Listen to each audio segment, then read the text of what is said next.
All right, and we're back. So, part two of Yah's family values. We left off on the daughters, and pretty much, so I'm not against arranged marriages, but I am against forced marriages. So, what would be the difference, right? And this is also on the bell curve. So, and this is what I mean, right? So, when you can kind of catch yourself doing these things, this is going to help you on your path of righteousness. So, your bell curve. Yah said I can have an arranged marriage, hit the gas and then your wife shopping. Wrong. Knees, face, redo. So, in other words, let's say my family and another family, let's say in this case Cameron's 8, the other family, their daughter's 8. They both have went to the same elementary school. They know my family knows their family. We get along really well. And the kids have already had a fondness. They're already growing up together. They're already having and developing this fondness. So that, in a sense, right, is like a staged marriage. If the daughter is righteous, the son is obviously righteous, and from a father's perspective, this is a great couple. She has, the lineage that, is preferable to me. He has the lineage preferable to her and such, and that would be good, right? That would be great because now, the family dynamics, they work. Hopefully those relationships blossomed into friendships between the parents, and that just brings more joy and happiness. Now you have let's say a family that used to take a vacation together anyway. Well, as the kids grow up, they fall in love, they marry. Well, now you're taking these family vacations, now everyone's actually in the family. So that's a whole different look than disgustingly some adult, trying to shop for an underage child. Like, no, no, no, no. Strike. That's a sin. That's a no-no. We don't do that.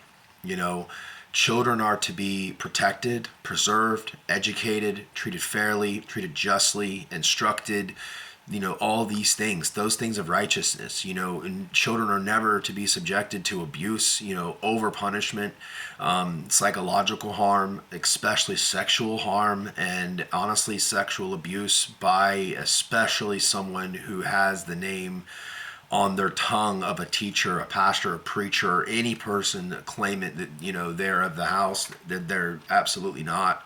They're agents of the devil. They're agents of the adversary.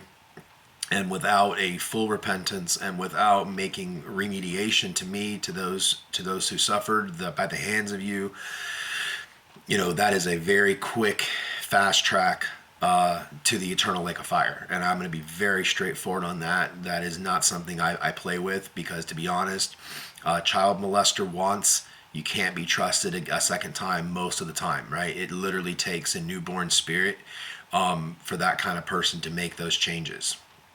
And again, that sin, that escalates usually from the same that most sin escalates, right? From childhood. There's childhood trauma.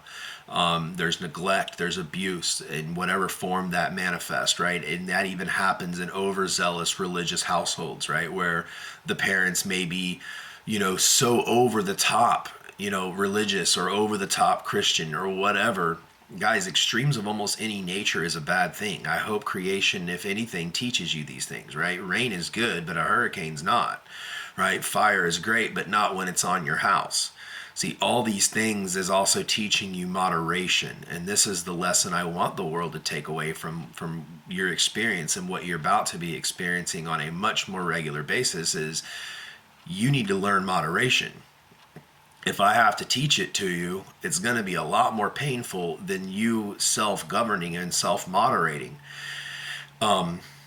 So moving on through our part two of this is we're going to be going over like creation itself, pets, and how we can live in harmony with these things. Because remember I said in previous videos that, creation is for you. And likewise, you as a human being are a steward to my creation. So that is a part of your God-given job, is to be a good steward. Now, some people, they have pets, and unfortunately they only have pets because they get some psychological euphoric high off of being superior over something. Those people, I do not like you. You are despicable, you are wicked, you are the seed of the devil. You are supposed to respect creation, and as a steward, to be quite honest, and this is not a requirement, so I don't want everybody going out and getting a dog, but as a steward, you are responsible for pieces of the creation, and that is also supposed to be infused into your life, right? So if you have a pet, then that's your responsibility. And even though it's not a child, you're not going to teach it righteousness, but you can learn righteousness from the animal. You can also train the animal to, in a way, be righteous, right? We don't want our dogs to defecate in the house. You don't want your animals to go, AWOL. You want to have a firm grasp on your house, right? Pets included. But that is not striking your animals. That's not abusing them. That's never starving them. That's never giving them something that they do not need.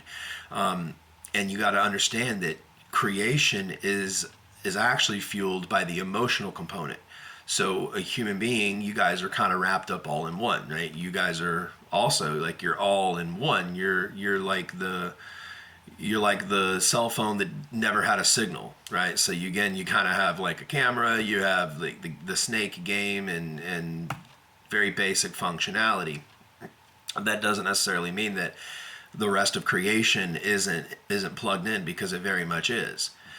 So when you're bulldozing rainforest to build crappy architecture, like, that's impious. That's silly. It's disgusting. It's ugly.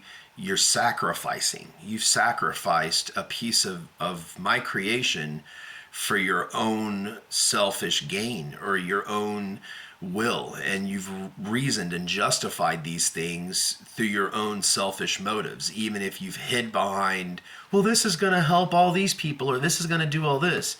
No, that's how you've reconciled the damage you've done and the money you've made, and so on and so forth. So that's another thing, right? Humanity plays the game of who can create the biggest, best excuse, and how long can it ride. And then if the rest of the world is so dumb or ignorant that they don't even care enough, or they don't catch on, then guess who gets to get away with it? This is where you're at in time. All of them are getting away with everything because there are no righteous people of earth anymore. And if there are, a lot of times they don't care, which is then unrighteous. So then you're not righteous. So the cycle is just literally repetitive, right? So treat your pets kindly, fairly. My personal pets, they are family. My one dog, Atlas, he's my best buddy. He gets up on the chair with me, we sit, he snores, he's so funny, he'll sleep with his mouth open, he'll snore, he's a great dog. Through the love that I show him, not only just in the person, but I genuinely have care and affection for my animals, and they know that. And so the thing is, he is a amazing guard dog. He is so gentle with the children. He's so gentle with me and my wife. But if anything looks funny or feels funny in the yard or at the window, he's going to let me know about it. And if someone, tries to open one of my doors, even if it's like a delivery guy, he is on it like white on rice, and which, of course, in a dangerous world, right, it's a level of security. So my point is, it is a partial responsibility for you to care for a piece of creation, and that being like an animal, right, of some type. Or if you don't necessarily, if animals aren't appealing, then maybe you could do something with a small garden, right? There are lots of folks that I know, again, not on the YouTube, not on any of that, but these are just people that, that's another thing, right? So many people are actually going to be going to heaven that are never even really going to see me in the flesh or know about me. But they've done everything right. And, even the mistakes they've made along the way, I don't even remember them. Like, I cast them into the lake of forgetfulness, and I don't even know like what they could do wrong, because all I am seeing on almost a constant basis is, I'll drill down on, again, these families, and they're all over the world. They're all over the world. So that's another thing, right? I've got righteous families in Moscow, righteous families in Iran, righteous families even in Israel, righteous families in America, not many. But my point is, right, is I'm not partial to your borders. I'm not partial to who you're calling a country and who you're not calling a people. I don't really care. To me, you're all the human race, and you all just live in different regions that were created by diversity and created for having individual peoples to have different challenges. Here's a good example of this. So I have a family that I really appreciate them. Before dinner, right, they all gather up in the living room, and they'll usually open the page of the Bible. The father will read a paragraph, the mother, then the daughter, then the son, and they all clasp their hands, bow their head, and they kneel in like the living room area, and they all pray. They pray what's on their heart before dinner. So this is a good lead up to actually dinner conversation. So the father, right, in this situation, so he actually thanks me for the challenge he had today. You know, he thanked me for having a hard situation at work. He said, Father, I want to thank you for the adversarial conditions today, because it actually brought me to a thought that I wouldn't have normally had. He found the light in the darkness, and he caught my attention so much that in spirit I'm sitting right there in the middle of this family, and I'm listening to their prayers, not from heaven.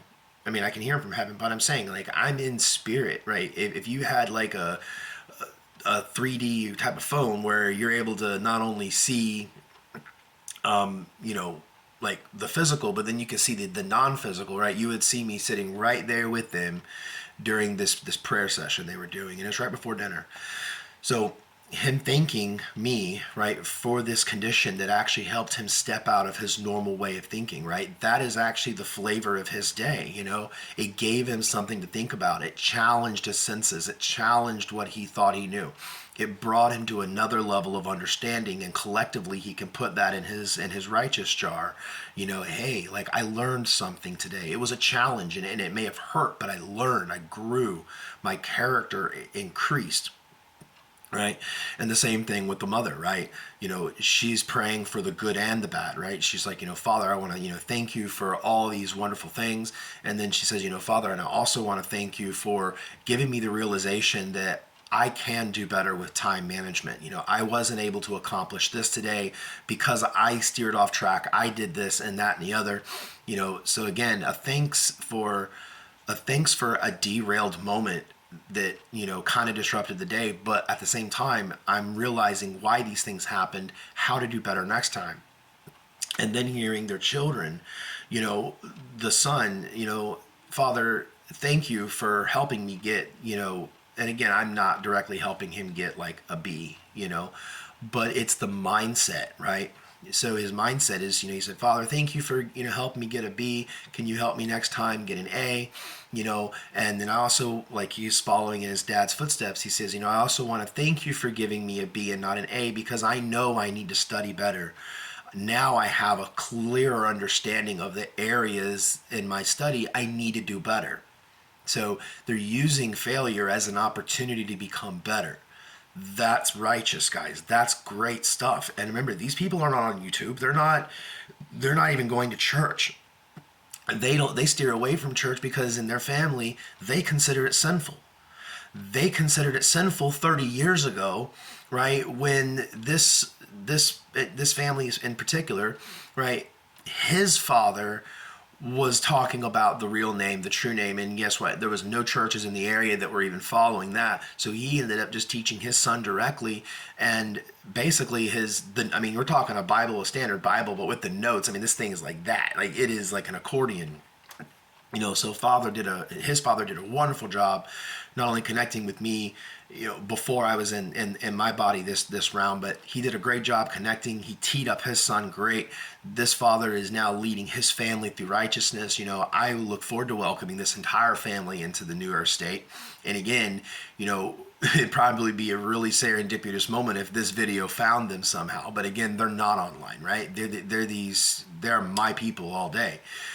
They are taking their own righteousness. They're using the mind that was given to them, and they are they're not rich. They're, nothing like that. They're not Amish either, and there's nothing wrong with the Amish. Trust me, I love the Amish people. If we could get the right name, I mean, I'm about to have another adoption. Like, I love the Amish folks. They're so wonderful. I love their community values. They could take it on the bell curve. They could back it down a little, because the thing is, they can at the same time, right? They could be so overly righteous that it falls into almost zealousy, and then you can be turning otherwise good people who may be interested in changing their way of life to be closer to your way of life. And I don't want them sacrificing anything in that regard, but I mean, when it comes to your interactions, the Amish, I would like to see a little bit friendlier sometimes, is what I mean. They could be really standoffish. That's my only qualm with them.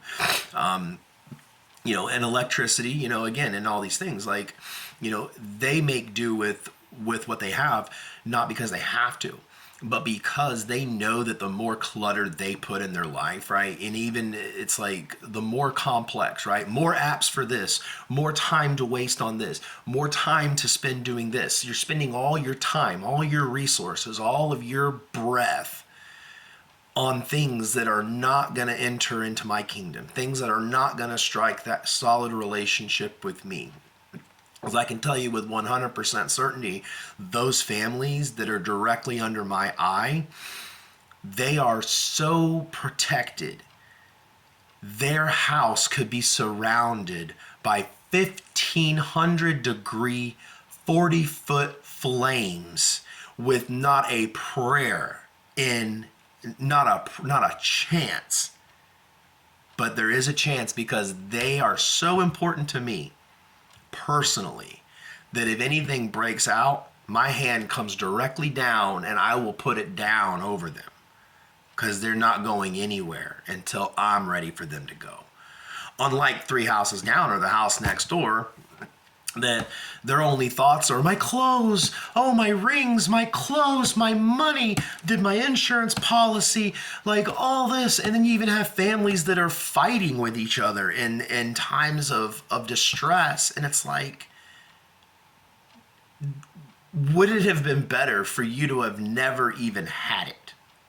Would you have been a different person? Would you have actually been humble if I didn't put you with the rich family, if I didn't put you with the dad who owned a construction company, if I didn't put you with like all these things, and that's what I mean, right? So you have the rich guy on the left who came from a wonderful upbringing. His character is shot to hell. He doesn't know righteousness, right? But this guy's got all the money. He's got the big truck. He's got all these things. It's illusory. And then he downs the guy down the road who lives in the trailer. And let me tell you, when I've run the schematic and I've put the guy in the trailer in the position of the contractor who, has these big houses or all that, I actually can see more righteous outcomes in the poor man than I ever do in the rich man, is what I mean. Furthering on family values with creation itself, creation is a big painting. It's an interactive thing. So remember, nothing in creation is really designed to harm you, but it is designed to give you natural barriers. Now, human beings, be you as you are, you guys do not like barriers, right? You're like that part of the Americas, the Florida, like there is a swamp that has giant man-eating lizards and snakes and not even solid ground, like all these things. Humans are like, I don't care. I'm going to fight through dengue fever. I'm going to fight through malaria just for whatever, right? Because you like the beach. Like, you guys do not take natural barriers like seriously. But that's not my rant for the day. My rant for the day really is when it comes to creation, if you guys would work with creation, creation will work with you. All right? And it's not at all out of the question to have architecture. I mean, I love architecture. I love some of the architecture of the older times, because honestly, they put a lot of effort, a lot of thought, not this abstract art, right? Where you people are paying $1 million for a banana, right? Or you like, that's nonsense. It's impious. It's stupid. You're derelict. But I mean, you as a human being have the creative blueprints already in you to be able to erect very, very detailed, very beautiful, cityscapes and townships and all these things. But again, you don't have the righteousness to say New York is ridiculous. There is no good found in it. You've put way too many peas in the pot. Now it's just mush. It's mush bean. Like, that's what I mean. If I was cooking my beans being people, New York, California, like all your big municipalities, and that's what I mean. What's the driver? The driver is your money. Money, money, money, money, money, money, money.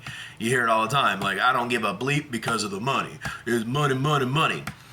You guys, you're going to have to figure something out, right? Because if you're a very righteous person and you have your eyes on heaven, but yet you're hung up on money and you can't figure out how to either live without it, or if you're thinking about it, or your life completely stops, your orbit stops, right, because you don't have any, then you're in a big, big, big pickle. Excuse me. So point is, right, creation, treat it right. Don't walk up to a place just because you bought it from another man and you have a piece of equipment that, honestly, by the way, guys, like, you guys really did not do that great of a job this round. I mean, you got these monstrosities. Like, I watched Gold Rush. I told you, I think it's funny. These big, big machines trying to move like thousands of pounds, and you guys got ancient people who have outdone you 100 to 1 without hydraulics, without electric. So that's an up here problem, but another video. So stop destroying creation, and then stop locking people out of creation. Okay, so national parks, national lakes, rivers, creeks, like all these things, they're supposedly owned by your government, but no, they're owned by me first and foremost, okay? Your government didn't create a river. They didn't create a mountain. They didn't create anything. All they did was create the metal gate, and they created the barbed wire, the stupid sign, and then the laws to persecute you for doing X, Y, and Z, and then they want you to pay to be able to catch a fish, None of that is flying with me. And a part of the government, I don't care if you're Israel, I don't care if you're America, I don't care if you're anybody. We're going to be changing that. Like New Earth State, that is stuff is nonsense. Okay? Because again, at the end of the day, when you have righteousness and you have that divine understanding of the way things are, your overconsumption will come to an end. Whenever your meter is full, when your needle is full, and what would a person do if they had an excess of their field? You're going to go to your neighbor and say, hey, man, I've got an extra 1,500 pounds of cabbage. Like, me and my family, we're good for the whole month. Can I give you some? Oh, we didn't even do cabbage this time around. Yeah, I'd love some. There's so much. Actually, let me take what I can't eat and I'm going to give it to my neighbor. But hey, for giving me the cabbage, do you like black-eyed peas? Oh, I love black-eyed peas. Well, here, let me give you some pounds of black-eyed peas for the cabbage. Cool. Then the guy next door, he's like, oh, you got black-eyed peas and cabbages? Well, hey, man, I grew tons of apples, but my crop didn't do good. And so again, this is just a small example of how things are supposed to go. In the human world, and I've seen it, I've witnessed it, I've worked for your companies. Like, I've literally made judgments. You've seen some of your Fortune companies fall by my hand because I didn't like what I seen. And I even tried to intervene. I tried to introduce righteousness. I got fired for it every time. But that's fine, right? Because at the end of the day, I tried. That's all I can do is I can try. If I try and if I try and you fail, you're still the failure in that. Right? It's not that I tried and I failed. No, it's I tried to reach out and you failed to act, or you failed to make a change, or you failed to correct your route, right? I gave that warning to the state of Maryland about the bridge too. I mean, no kidding, months, 6 to 7 months before I said that. And nobody listens. Okay, I said, fine, you're going to pay for it now. And we're going to continue that. So creation, stop messing it up, right? Seriously, stop messing creation up. Stop bulldozing things to pacify your selfish needs. Instead, why don't you think about healthy designs that work with creation? You geniuses in California, like, wildfire is a risk. But again, impious humanity wants to continuously just be rebellious. Like, I'm going to build my biggest house right in the middle of a fire pit.